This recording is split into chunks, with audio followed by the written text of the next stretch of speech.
Hello, Kenny. Purim is in the air. Shalom, Rabbi. Very excited. Adar's here. Marbin B'Simcha. Lots of simcha, lots of joy. You are getting ready for Purim, I hope. And this is our pre-Purim episode. I start getting ready for Purim the first day after Purim, on Shushan Purim, or the day after Shushan Purim, I should say. I have a big calendar and I start putting X's through each day, counting down the days to Purim each year. And Well, we're really in the Parsha here, yeah? I never heard Very that much like. terminology that we're really in the Parsha of Purim, but yes. Well, literally, it's Parsha Zachar this week, right? It's the actual Yeah. part. What is that? I don't know. I can't think off my head. What does Parsha Zachar have to do with Purim? Besides the obvious Haman, Haman Amalek, was is that from it? Agag, who was from There has to be Amalek. another reason Haman, Amalek, right? Yeah, that's it. Okay. I not to get political whatsoever, and I'm not going to say my opinion on it. I just saw it this week, and I thought it was very apropos to the Parsha. Is that what's his name? Shoot, Tucker Carlson was in the White House in the Oval Office this week, and there was a picture of him sitting at the desk of Trump, and it just very much seemed like and someone wrote it as a joke, but like one of these true jokes.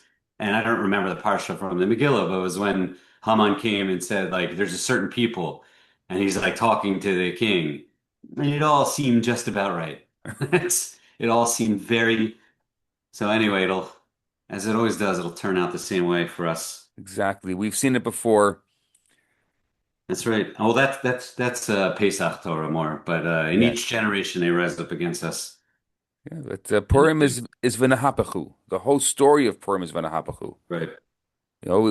Things that don't look like they're gonna be one way, they turn out to be completely different. Yeah. And I think Adar, like Marbin Besimcha, I think it's the vinahapachu in it is that and a lot of people that struggle, their lives can turn around. The light Yeah. can come into their world in this month. Hashem should bless those who are struggling, those who need their lives to turn around, those who need a speedy recovery. They should have a refuah shlema, a speedy recovery, and their lives should be able to be v'nahapachu because this is the mazel. The mazel of Adar is the Jewish mazel. Amen. Amazing. I feel like I can be a rabbi here. It's so You nice. should be. I'm gonna write a nice recommendation for you. Thank you. For So wherever that'll get you. exactly. Tell me, I actually, as you were talking, I was thinking of this. Is there a wine that is of an Ahapachu wine for you? Like you thought Huh. it would be one way and was completely different? Yes. It seems like this was a planned question and answer that we don't do that. No. Totally ad-libbed. I mean, it seems pretty obvious to me that it's ad-libbed Yeah, but if by, somebody thinks we by had the no by the low quality conversation, content. yeah, No, yeah, you're just asking me that off the cuff, and I yeah. and I happen to think of an answer, and it's going to sound insulting to the wine, and it's not. And actually, I'm planning on doing either a live tasting of another bottle. I have it sitting right to my left here. I'm not going to bring it up, but but when I opened it, I bought it for an event, and I bought it like I hadn't tried it, and it's one of those wines that it's priced at one of these points, and it kind of had that silly look to me that I'm like, I'm not buying into that. You know what people would say about what's a good example? What's a good example of an over-the-top bottle? I don't know. I don't even have to mention names, but Yeah, we like don't when have to. just Yeah. the bottle looks silly, not silly. It just looks very Is it a fancy. 5 pound bottle? It's a very heavy bottle. It's probably a 5 pound bottle, and it has the a big like metal tag on it, and it's very fancy looking to the point where I see that stuff and that turns me off. I know that sells to a lot of Is that the people. Givati Torah? No, Okay. you want I to keep tried to kidding. guess it. It's a Kinsella Estate Zinfandel. Oh yeah. Now it's an expensive one. It's not crazy expensive. It's like $80, I think. And why is And there like a little nothing cork in it? I'm going to show it. So, right, you saw There's a that I little pulled it out, nothing right? cork. So that was the second thing that kind of threw me off, and I didn't really understand the cork thing. Here it Yeah. is. You can see that, and it has like this is like that metallic piece here, and this is metallic, and it weighs a ton. It's one of these bottles that when you finish it, you can't tell. It You feels can't like it's tell if full. there's wine in it or not. It's a It river feels full. wine, Yeah, right? people keep like trying to pour it, and there's no wine in it. Yeah. It's a Anyway, river wine, right? and on top of that, I don't I with the exception of Four Gates Zinfandel, I've never had a Zinfandel I've even liked. I don't even like it. And I'm like, all right, I just don't like the grape so much. Benio just has like his magic touch with everything, I think. Yeah. But from for someone who's only had kosher wine, I kept thinking, okay, maybe it's just not a good wine. And then I came to the conclusion that, all right, maybe I just don't love Zinfandel. And I know based on what Zinfandel is supposed to be, it's not my style typically. It's very big wine. It's high alcohol, big fruit, bombastic wine, which isn't something that I go for.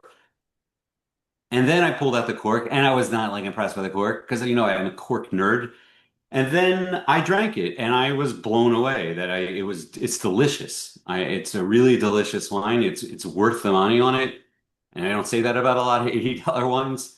I'm not a guy that buys $80 wines. I bought it for an event where I wanted bottles that looked fancy, also besides being great, and that was the only one I took a flyer on. Every other wine I knew very well, and I was using wines like Chalk Hill, and I used that new Isaiah Thomas champagne, interesting and cool and looks fancy and that whole thing, and were actually really good wines. And I took a flyer on this one because I happened upon it, and it was really great, and I was very surprised by it. And I would say that that's um, the second really good zin I've ever had. Wow. What about you? I think Ami would be very happy to hear that. Yeah, I told him that he was very happy here, and he was, in Ami style, not surprised at all because he said it's great.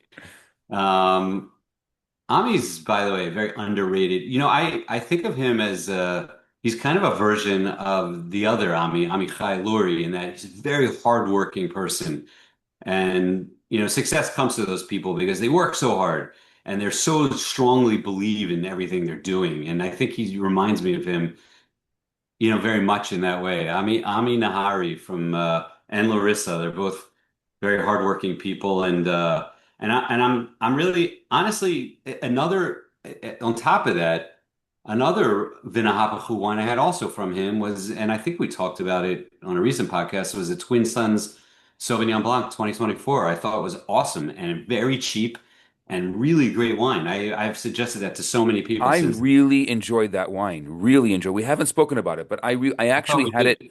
I had it for the first time at KWD because he was there. He had a table there, and I said to him, "Oh, the buttery Chardonnay. All the cool kids are drinking the buttery Chardonnay, and he's one of the few kosher buttery Chardonnays." And he's like, "Oh, you got to try the Sauvignon," and I I don't. couldn't believe it. I don't think it's one of the few buttery Chardonnays. I know that Ami says that, but there are plenty of buttery Chardonnays. That's one. It's the only one called buttery That's Chardonnay. correct. I'm just saying, yes, correct. If he's listening to this, he's probably gonna get mad at me, but that's all right. That's why I live 200 miles away and lock my doors. No, I'm just kidding. Exactly. And that's why we can say whatever we want. This is our No, podcast. it's but the Twin Sons is something I a little bit wrote off in my head, and they're producing a lot of good wines, and they're inexpensive, a lot of them, and they're mavushal, a lot of them, which is good for that price range. Yeah. So that would be another one. Do you happen to have any Do I have any Vinahapachu wine? wines? Is that the name of this podcast? I Vin guess so. wines? Oh, So I have we another topic I want to discuss, but do you have any Vin wines? I actually one just came to mind. We had this past Tuesday night, Yaakov Oryah was here. I know that you also hosted Yaakov Oryah last week. I did. Yeah, let me hear about that. But let me hear about the wine first, and then tell me about the Oryah visit. And so one of the wines was not a wine that I would ever, ever, ever think of having or buying. It's was a 2018 what he calls the Melky Tzedek, Yeah, and it's this skin macerated right. white. I don't remember offhand. It's like a Ruzan with like it's all these kind of white grapes, and you pour it in the glass, and it's like golden. Like it's not even a white wine. It's more like really golden, and it's incredible. I would never have thought of even trying it. It was. Like you just look at it, Melchizedek also, I know he has all these crazy names for all his wines. Yeah, yeah. And I'm not a big white drinker, but it was just, I would say a red lover's white, and that's why it's a Vinahapachu for me. Wait a second. Where did you get that from? I thought, is that your line? Red Lover's White? Yes. I That's don't funny. think Someone came over to me. The reason I bring that up is because someone came over to me, my friend Schmop, that is his name. What's his nickname? Schmop Weisbord, the famous Schmop Weisbord of Baltimore, came over to me and he was at the Oryah tasting. name dropping. Schmop, he's a mini celebrity. I'm not going to say a full celebrity. He's a mini celebrity. I think he has a profile on IMDb's. A well-known actor in certain circles. I'll put it that Okay. way. Okay. Anyway, and a lovely head of hair, which I always, I'm very fond of. I have a profile on Um, IMDb, but no head of hair. there you go. I have neither. He came over and he said, he doesn't like white wine. It's something I've tried to, have him taste so many white wines. I really am convinced he just doesn't like it because most people who say they don't like wine have never really tasted good white wines or don't give them a chance. He's given them a chance and he just doesn't. It's just not his thing. Fine. He tasted the he tasted a bunch of Yaakov's white wines, and he came over to me and he was like, "I can't believe that I love these." And the one specifically he was drinking was an orange wine, and I explained that part to him, but he said, it's white wine for red wine lovers. And I was like, "It's great." And we told Yaakov that, and he loved that. And I know that's like I felt like that's been said, but anyway, it's a great line, and it's true because the thing is, especially. I wouldn't say orange wine specifically is going to, be something every red wine lover will drink, but it has tremendous amount of character to it relative to a normal Yeah. wine. I'll Uh, tell you, I never noticed Yaakov's wines, but tasting them all the way that we did, we tasted 9 wines, and he just breaks all of the standards. Like he has yeah, a white wine made of red wine grapes, and he has a red wine made of white wine grapes, and he right, just breaks all of the rules. right. All kinds of interesting aging, interesting barrels, Yeah. interesting techniques, and like, yeah, he's really just such an experimenter and a bit of a mad scientist that it's good to have him out there on our team. It was his first trip to You Canada. had a very high-end event, it looked like. Yeah, we brought in Yassel Backman from YB Experience, Cool. and Yassel and I spent about no less than 15 hours together, tasting every single wine, deciding what the menu would be. It was like a highly, highly curated menu with 7 dishes paired, and it was it was incredible. I mean, even in Yaakov said that he's been to many, many dinners and never had. He said some of them were literally deconstructed wine. Like he could taste the wine in the food. Yeah, cool. It was special. What, I was happy to do that. yeah, that was very recently, right? Yeah, it was Tuesday night. And Backman, I know I just put together his name. His father is at College Park, Rabbi Backman. Exactly. I Rabbi know who Eli he is. Bachman is his father. Exactly. As you said that, I was it started the chains. See, something still works up there. Yeah, a lot of my friends are very close to Rabbi Backman from their time in College Park. So yeah, that's a well-known name. That's awesome. That's his stuff I looked amazing. Stuff looked he amazing. it was incredible. I mean, I Yeah. wasn't sure. Obviously, it was the first time he ever did a pairing. So Oh, really? Yeah. yeah, and I Well, if Yaakov gave wow. props, that's a big because Yaakov's been to a lot of fancy dinners and he's eaten at a lot of fancy places. So that's a big compliment. I actually, after the event, I sat down with Yossel and Yaakov, and really the interview was I initially was going to do with Yaakov, but Yossel was there, and it ended up being about the pairings, and then about later about Yaakov's history and his foray into wine. So at some point we'll post it here on the podcast. I don't know, maybe in a week or two. Nice. Yeah, I don't have that much to say about my Oreo tasting except that everyone loved it. I was in the kitchen. So, um, being a very amateur version of your chef, doing my best. But it was great. Everyone loved Yaakov and his wines. It was special to have him here.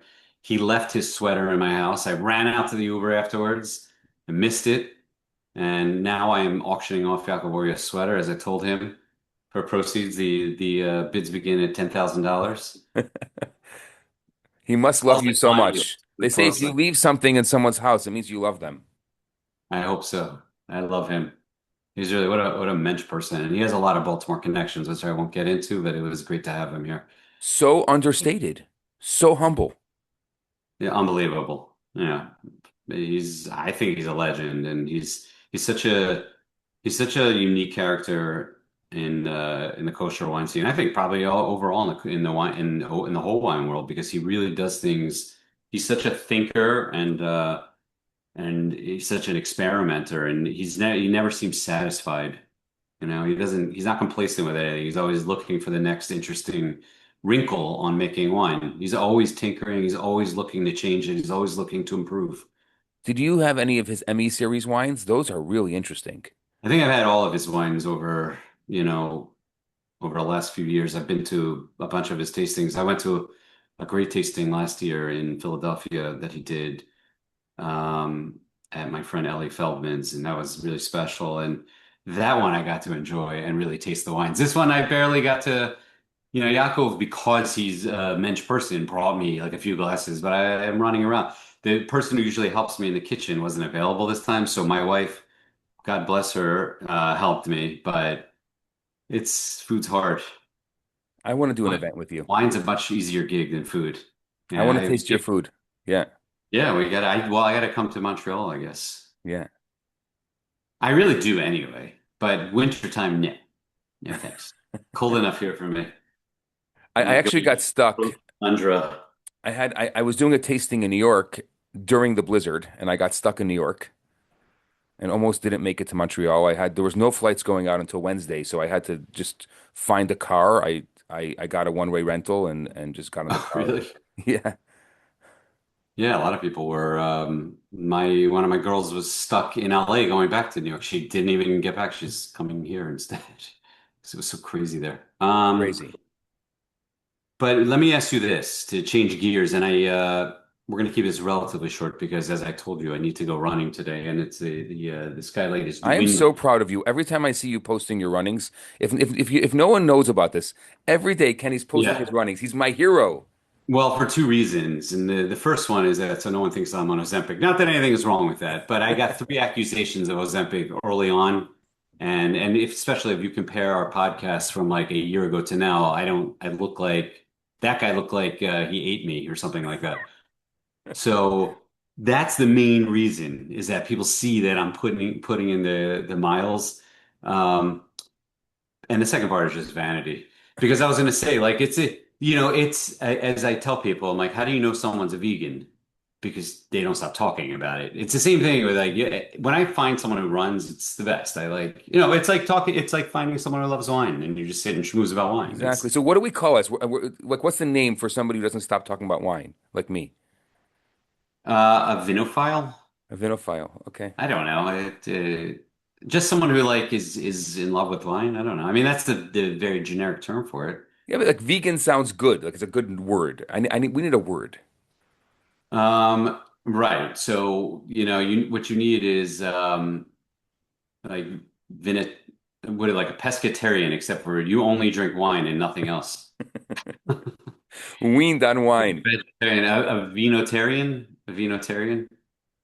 You have a grape-based diet or something? I don't know. It's Um, fruit. It's natural. It's a vegan diet. I'm not arguing with you. I'm on your team. Um, question for you. Yes. And this is the other topic I wanted to discuss. Um, and this is ad-libbing, remember. Um, Purim, Yes. we mentioned, is on the very near horizon. What is your Purim wine? Like, what do you like to drink on Purim and why? So it's interesting that I think about Purim. obviously, it's so funny that I never talk rabbi, but I'm going to put on my rabbi hat for a second. Yeah, I was going to ask you to put on your rabbi hat in general for Purim. Yeah. So You're not here for your looks, by the way. You're here for definitely the, not. yeah. What do you mean? You don't like my beard?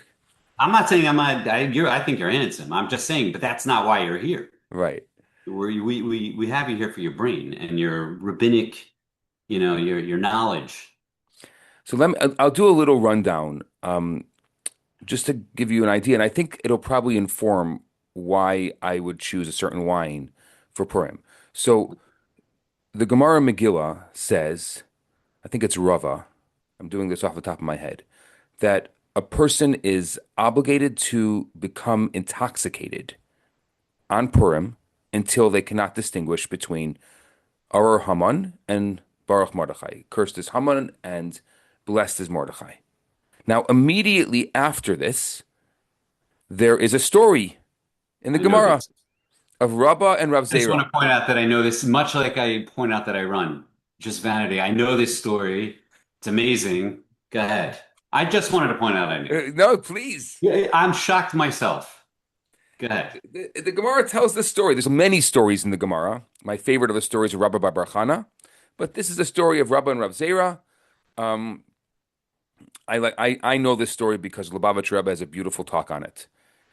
And so they become drunk at a Purim feast, and the story goes that Rabbah stands up and slaughters shechs Rav Zera. And the next day he prays for mercy and he's revived. Now, what's interesting is that these two kind of elements, I would say, if I can use a rabbinic word, which I never use, these are two elements are juxtaposed, right?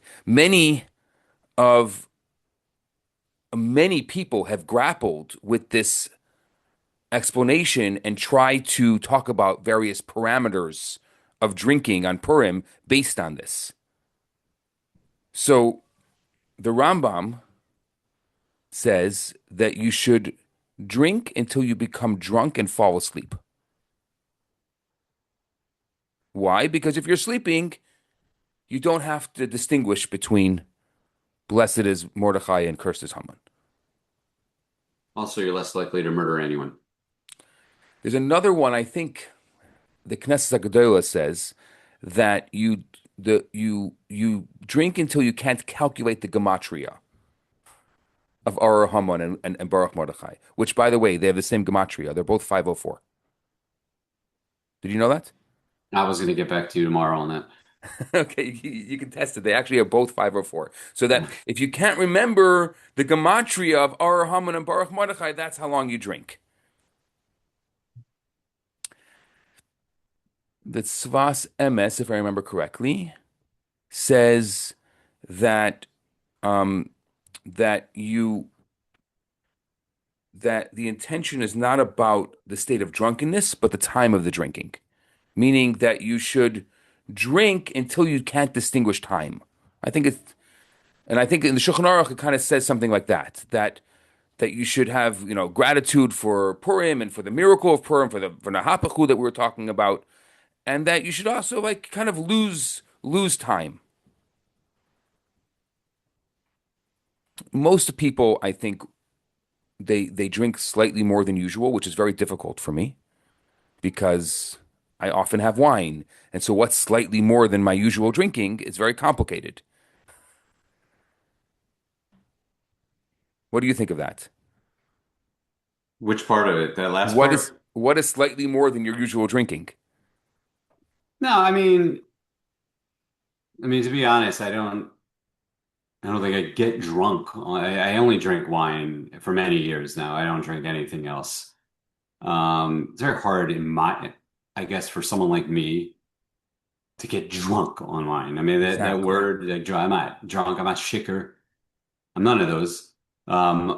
But I would say that I certainly on Purim, I drink more wine than I do on a regular. I mean, I don't during the week. So many people, I'm sure you get this also. Do you drink All the wine every time. night? Every night? I'm like, I don't drink wine every night.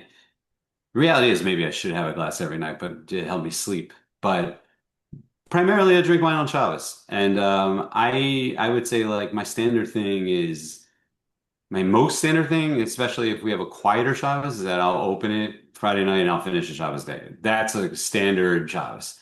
If we have guests, Yeah. obviously there's more. If we have certain guests, then it's Purim like, but that's a small list of guests. But in any case, I would say, obviously Purim, I drink more wine, but it's never to the point. I think I've struggled with the idea that like, how do you get to the point of not telling the difference between Between Arur Haman and or Baruch yeah. Mordechai? Like that's like, I don't, how do you get to that? Like, you have to Can be I but absolutely can I back obliterated. up a second? I want to understand this because, and I never did this ever on the podcast, but the moment any rabbi goes into like a rabbinic tirade, everyone just kind of falls asleep. It's like this, Yeah, like a shift. Like I saw you like kind of like get disassociated totally. that's I not was go, totally true. I was listening. I happened to be looking at my phone for a second, and you're calling me out on that, and that's fine. I I was thought it had to listening. do with the rabbinic Only because thing. my wife is somewhere and she was texting me something, and I was like, I had to check it because otherwise I may have been sternly rebuked had I not seen No, it. totally, That was the only totally. thing. It was not rabbinic talk. I mean, yes, I do zone out there. I'm not saying I didn't, but that wasn't why I'm there specifically that I looked down. But No, but yes. Yeah, I never did this. there's no question, by the way. Like, that's as soon as there's like something in the air changes, like when the rabbi gets up, something. I know that's why I never talk about like Torah things because I know that everyone falls asleep. It gets like a wait. They want to hear about wine, but Torah, forget about it. Right. Um, but I think I love that story, by the way. And isn't the part of the story that I think didn't he invited him the following year and he Yes, said but he can't rely on an ace again or something like exactly. that. Can't rely on Nate, so they're like, Wait. let's not drink. Oh, I thought it was he said I can't come, but I thought he said I can't come because I can't rely on an ace again. Yes, that's what he said. Right. Which is that's amazing. Um Gemara. Anyway, but I don't think you answered.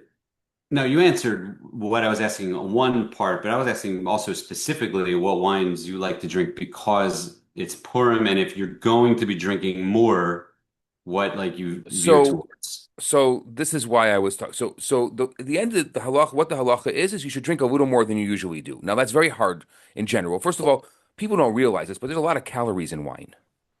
So I realize there's only so much you can drink, like beer. Like there's only so much you can actually consume without filling. just getting Yeah, sick. So what I do, so for the Seder, I always will drink a lower alcohol wine because right. for to be able to get through the Seder. And for Purim, what I do is I drink a higher alcohol wine. Interesting. So that way I'm Right, it makes drinking more than my usual, right. but in an alcoholic content, not necessarily in the amount of wine. Personally, I don't find that ABV makes any difference to me in terms of the alcohol content. I think it makes a difference on the body of the wine. And I personally, and you're right along the lines you're thinking. I don't do it that way, but along the lines that you do it, it makes a lot of sense that like a Pesach, if you're drinking a lower ABV wine, it's going to be lighter. It's going to be easier to drink, especially that quantity. Um, but I don't understand on Purim. Like, I guess because you don't want to, because you don't think you can consume that much. But I don't know if it's making a difference from an alcohol, like you're going to get where you want faster. I I don't think know you still have to drink a lot of wine to get to that point. And I don't think 14% ABV is going to make a difference between 12.5% ABV. And then you're only going to be drinking heavier wine. yeah, it's true, but I end up, look, Pesach, we have this like minimum requirement of how much wine to drink. Purim, there's no requirement of how much wine to drink. Well, there I, kind of I is. what? Well, there kind of is Well, if it's you just hold that till to the. you more than your usual, or till you cannot till you shach Rev Is Zera. I don't that know. more or less than the Kosos on Pesach for you? Do you find that you're drinking at least Arba Kosos? I don't think I end up with I Arbacosos. for sure am. I drink probably more. I probably drink. I'm sure I drink more glasses of wine at the Purim Seudah than I do at That the. is that's really interesting. I think I have more different types of wines on Purim, but I don't know if I'm drinking more actual in the amount of drinking. I would love to hear what people think of that. Do people drink more wine on Purim than Pesach? Yeah, I You am think also. so?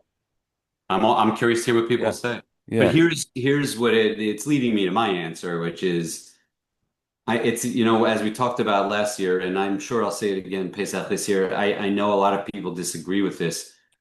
Two things. Number one, and it's what you said. You drink lighter wines on at the Pesach Seder. I don't do that, and I don't not do that. I certainly open one of my best wines that I have in my cellar for Kiddush anytime I say Shechianu, I do that.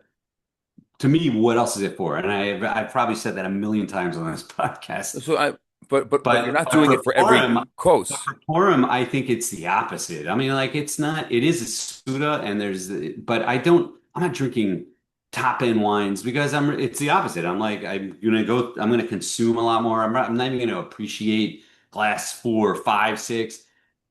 I happen to be with a host who has great wine. I'm not turning it down, and who lets me raid his cellar. I'm not going to turn that down either. Most people, lie to me about where the cellar is in their house. But I think it's kind of the opposite for me, Purim versus Pesach. That I think that first of all, when there's a kiddush to be made, and especially when there's a shechianu on top of that, I'm bringing out a real, one of my best. On Purim, you're blowing through bottles of wine, and it's almost I want to go to Elliot's cellar for Purim. Elliot. I saw you were in Oh, Scottsdale and you Elliot raided Friedman. Elliot's cellar, our friend. He has a nice cellar. It's hard there, Scottsdale, unless you have Euro caves and things like that. You're not you don't have a cellar. No one has basements there. I'm saying he has a nice fridge Why there. are there no basements? I guess it's hard to dig through the ground there. Why is there no basement? It's not like Miami, you can't have basements because of the water. Why are there no basements in Scottsdale? There's got to be a That's what reason. it seems like to me. I find that it's hilarious that we end up in the same cities like a week apart. Well, I guess we need to, talk a little more between podcasts. Exactly. Um, yeah, he has nice wines and he's very generous. And I was in his backyard drinking some of those wines. It They was were, so they were good. We very opened the nice. Maya Kamas together. I hadn't had one in a while. I think it was a Maya Kamas 16. It was so good. The cab, you mean? Yeah, that cab. His my Thomas wines are good, no doubt. Can you think I saw what did you open? You opened the on French him? wine with him. I did, or You did. I opened a French wine with him. We opened the Big Maya fan. Kamas and a Malartic White, which was also incredible. I'm And not looking at because you're speaking rabbinically. I'm looking at my pictures. I'm not a big fan of white wine, as you know, but that Malartic that we had was unbelievable. Have you had that one recently? Yeah, it's great wine. We had the Echo de Roses Camille. That's what we had. Which year Yeah. was that? The 15? That's a good question. No, I I, think it was older. I want to say it was like a 12 or something. I don't know. I don't remember off the top of my head, honestly. my opinion, And we and also maybe had Giscourt. We had the Chateau Giscourt, which 17, oh, that's a good wine. which That's a is like very good super wine. young and super delicious. Just great. And also we had a Mayacamas also, a Sauvignon Blanc, which was great. Um, I think that Camille, that Echo, this 18 is the best. I think. I mean, that's my opinion. I I don't know can't what. say I've had a ton of them. I'm sitting on some old ones though, which I always hear mixed feedback on, but I'm not worried about it because I think, as I say all the time, I think just a lot of people just don't like tertiary, and it's not that the wine's bad. A lot of people will open a wine that's fine. It's potentially lost fruit, and that maybe isn't where it's going to shine, and maybe it's at towards the end of its window. But I like dirty wines. I like old Bordeaux. I like tertiary. You like I old Band-Aid, huh? not literally old band-aids. Yeah, just like I like that. I did like it. To me, it's something, you know. I find that that's when wines really start to differentiate themselves also as they get older. Wines that should have the ability to get older, most which is not most wines. Most wines just go bad. Yeah. But wines that are meant to get older and age and change and evolve, like that's something unique about it. And it's not better or worse. And I don't yell at people for drinking young wines. Like, enjoy. No one knows what tomorrow is going to bring either. Enjoy your wine, enjoy what you like, you can always the other side of it is that it's worthwhile to experiment. It's worthwhile to taste new things and have new experiences. Don't get stuck. But no one's wrong for drinking what they drink. Oh, In the middle of a snowstorm in New York, we opened an '03 Saint Emilion Grand Cru, and it was right. You thought you weren't getting out, so you just opened yeah, three more exactly. Everyone bottles. was like, "This is the end of the world. We might as well raid the old wine." Here's a bottle that I would drink on Purim. This is Chateau Ooh. Barbazan Bordeaux. Now, it's not really showing up on Yeah. my screen. It's a beautiful label, by the way. It's a really cool label. Is it, You can see it at the is bottom that a left. BAM? Is it a what? It's a BAM wine and spirits? Oh, it is BAM. Yeah. Yeah. I didn't know. I thought you were saying something banned. Um, it's Bordeaux, and that's something that's a whole, classifications of Bordeaux could be a whole separate And you liked it. podcast. Did like it. I just want to point out that one note that reading labels, it just says it doesn't say Saint Emilion. It doesn't say Grave. It says Bordeaux. That's all it says. And that is the first base classification of Bordeaux wines is Bordeaux. The next one up would be Bordeaux Superior. But Bordeaux has a classification, but what you're going to find with it is why I think it's like a good wine for Purim is that it's a simplistic type of wine. It's a fresh wine. It's made to consume now. Not every wine, everyone you see Bordeaux, you're like, oh, I can age it for 30 years. No, no, no. Not a wine like not that's just a Bordeaux AOC like this.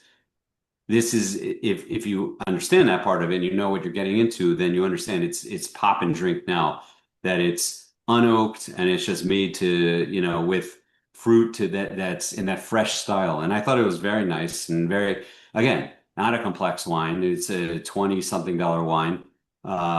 But really nice. And this is exactly the type of wine I think I would drink on Purim because it doesn't have that like crazy depth to it and crazy structure and it's hard to drink a lot of that like in one sitting. That's the type of wine you brood over one glass. You're Hmm. swirling it, you're smelling it, you continue tasting it and sipping at it.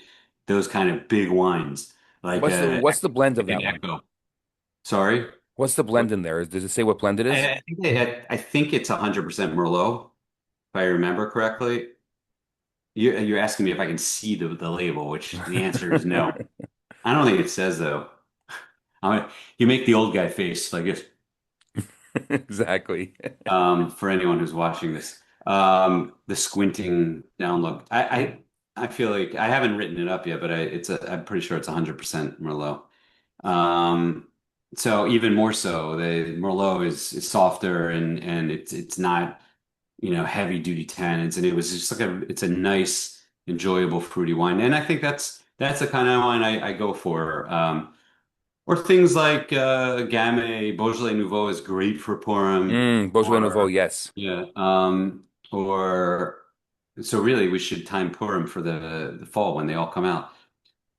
It happens to be most of them don't even get here until until early in the year anyway. So probably they're just hitting the market, the Beaujolais Nouveau. Or It's so funny. The kosher consumers don't know about like in the non-kosher world, they run as fast as they can to get those as early as possible. And here we're just like yeah, whatever. it's why it's called Beaujolais Nouveau. It's the first new wine, and it's made in a very non-complicated style and super fresh. And those are first wines that come out from each vintage, and primarily made from Gamay, which is very fruity, very typically made. This is nerd stuff, but semi-carbonic, but it's super fruity. Hmm. And they come out, I think, in November. They have Beaujolais Nouveau Day in France, and I would love that. We don't get a ton of it in the kosher world, but we do get some. We have a We do get few, some. but not enough to go and do the Boj Nouveau Day. Yeah, well, Definitely why not. not? We can. We That would can. be fun. We should make it up. A kosher Boj Nouveau Day. That would be fun. Yeah, I was just about to look up. I think I want to look up like how many. There's a handful of them for sure. Just looking on kosherwine.com. Anyway, I think it tends to be like mid-November and Boj Nouveau Day, and yeah, it looks like there's only two left in stock, but 6 to 8 of them on the market. No, I shouldn't say that because two of them are just old. I used to like I haven't seen it in a while, but that Pogni. There was one that was Yeah, yeah, yeah. that was good. Yeah, I don't think the 25 was brought. I don't know if it was made, but kosher at least. But yeah, I like that wine. It was a pretty label. I The I flowers. see a Yeah. lot of people. Yeah, I wish there were more because I think that's a fun wine. It's just, so one thing I saw on one of the chats this week was that, and it reminded me of this, was that the Malbec Trigadina Mm. and the Probus, which is it's their flagship wine. And Malbec from that area is top, and this is a flagship, and it's a very well-known brand. And it was expensive. It was anywhere between 80 and $100. They came out with three, and that was the most expensive one. And it didn't sell. And now it's like you can find it for 40 to $50, which is a steal. You can't find it in Baltimore for that price, and I'm sure you can't find it in Montreal for that price. No. But where most of the Jews live, in the fancy places of New York and the tri-state and the fourth state of Florida, you can get it at that price. And I mean, personally, I would grab that up. That's a great wine. But the thing is, like, how did it come to that? And it's because it didn't sell. It's because people don't know what it is. They see a name they don't know. They see a French name. They see Malbec or a region they don't know, and they And don't buy it the reason because, why is because it's not a cab. right, it's not a cab. And it's like, I don't know how we'll ever get away from that, but it's more acute in the kosher world than it is in the non-kosher world. I think I would say I know, but a lot of people say things like that. And I just think we're dropping the bucket of everything in the wine world. We're also dropping the bucket percentage wise. So it seems like we're smaller, but I would, I don't know if you I I don't think know. you're My point is that underestimating us. that's what I'm saying. I think too many people underestimate us, and that I think I think that there are more educated kosher wine consumers than people give us credit for. I think it's probably not a different percentage than in non-kosher world. I think the vast majority of non-kosher wine drinkers are not educated and also drink cab and chard because that's all they know. I was in a local store this week, Wouldn't you agree and with that? yes, Right. and the non-Jewish guy that was working there, he's like, we sell so much kosher wine, and he's like, you know why? Because we have Xmas once a year, and you have it every week. Right. That's a great point. Well, that always reminds me of like my mom always used to laugh at all these, ladies she worked with, who would say like they would kvetch about two things. Either the Thanksgiving Seder or the Pesach Seder. And it was like the two times a year they did it. And they're like, cooking so much. My mom's like, we do it every week. And Yeah. so it's like I don't even get. That's why I never thought like a Pesach Seder, except with the exception of the fact that it's harder to do anything non-chametz and that complication. It's not harder to make. It's the same. It's just as hard to put together a dinner for like I don't know. It's not any harder. We do it every week. Yeah. Sometimes more than when you have Yontif and everything. We do it all the time. And And I think that look at the publishing world has gone out of style. People don't buy yeah. books anymore because of Shabbos. We will always be buying High books, five. and Oh yeah, yeah, yeah. So right, we're the bubble in that world of we are the magazine. bubble in publishing. We're the bubble in the wine world. Could to some degree we are. To Yeah. some degree we are. I think we're going to see the kosher wine producers and distributors are going to see some pain for sure. And there's always the if things, God forbid, turn south financially in the world and those kind of things, then they see it also. But for the most part, you're right. We're a bubble. We buy anyway, but it's just hard to get people off of cab It's hard to get people off the couch. And that's and I think to bring it all the way back to why that I thought of that was because Beaujolais Nouveau is one of those things. Like people don't know what that is and or what to make of it. And then they drink it and it's very different style than like what they're used to. It's Yeah. the farthest thing really from some Napa cab or something like that. It's a very different style. And people don't know what to make of that, so they just don't buy it because they're afraid to buy it unless you have someone knowledgeable suggesting wines to you. They may never even taste one of those, and they'll sit on shelves. Yeah, And they call then what them. happens? They don't get made again. Yeah. So that's what happens to a lot of these wines. Yeah. They call them the poor man's Burgundy. What's that? They call the Beaujolais Nouveau the poor man's Burgundy. Oh, okay.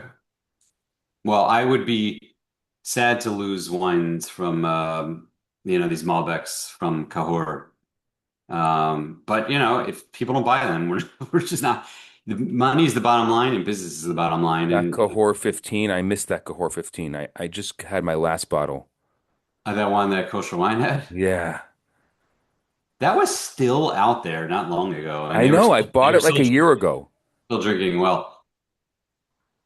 And it just goes to show you because the Trigadina is a much higher end producer, and those are great wines. Well, I don't know. At $49, I saw them. People are posting them all over. They're They at even let $49. They're someone giving, selling them for like 40 or something it's like that. crazy. They're giving it away. Crazy. I know Mendy Marks told me that he had, can't remember which wine. He has a couple wines that are so cheap. I wish I was closer to Teaneck. That's all I can say. Because I just those sales don't make it here Mm-mm. because you can buy old wines. They just happen to be sitting on the shelves for 6 years. Right. So it's a hit or I go miss. into some Yeah. local towns here and I'm like, that rosé is from 2014, like sitting on the shelves. Uh, No one knows, no one cares. And I feel bad because someone who doesn't know may buy one of those and they'll be like, this is terrible, and never buy another rosé. And that's exactly. like, that's what happens is that when you have some situations like that. But I was in Pittsburgh this week, and I walked into the store I and they saw had your thing. You were walking around looking at bottles of wine. yeah, They so had, I saw a 12, they had an Echo 12, and I'm like, it's probably been sitting on the shelf for 10 years. There's it's no way this has any life in it. maybe not 10 years, but a long time for sure. Yeah. Yeah. Yeah. Well, and probably sitting upright in a, Yeah. In a lit room without in a bright humidity room. control and nothing. Yeah. Well, I mean, that's what you get when you live in smaller towns in Anatevka like we do. Yes. All right. Well, we should drunk dial each other on Purim. That would be so much fun. Right? I'm just thinking Hey, Kenny, what are you drinking? make a podcast out of that. I don't know if my the people sitting around me will allow me to do that though, but we should at least do something. Like we did, which never made the light of day of our KFWE. We We never put that, did we? we We never didn't put. put it anywhere. We should put it somewhere. I don't know where to put. How do you put that up? You know what we should do? KFWE. We should start our Purim episode, our drunk dial Purim episode with that one, and then It could just do just a be. It could be drunk outtakes. yeah. I'm never drunk. I'm never drunk. Not nor are you. No, takes a lot to You get should myself. dress as me, and I should dress as you and Purim. How about that? That would be funny. Well, you would have to. The beer would Yeah, have to go. exactly. What would I do? I have to get like one of those. Uh, They have the masks. I that which we should make a you Kenny could pull your mask. beard over your head. I do that with my daughters. I pull their hair over my. It's an old classic joke of mine to make people laugh. As I pull their hair over my head as a bad toupee. As a what do they call it? The brush Secretly, I over. love it. Yeah, secretly, it thrills me. All right, Freilichin, happy and healthy.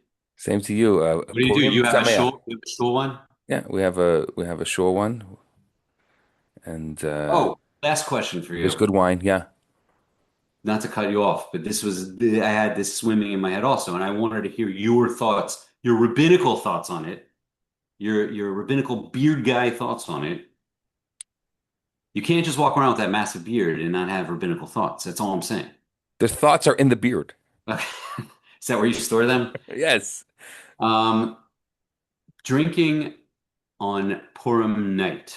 What's your take on that? And then we'll go, and then we're gonna go. That's you're saying the pre-drink.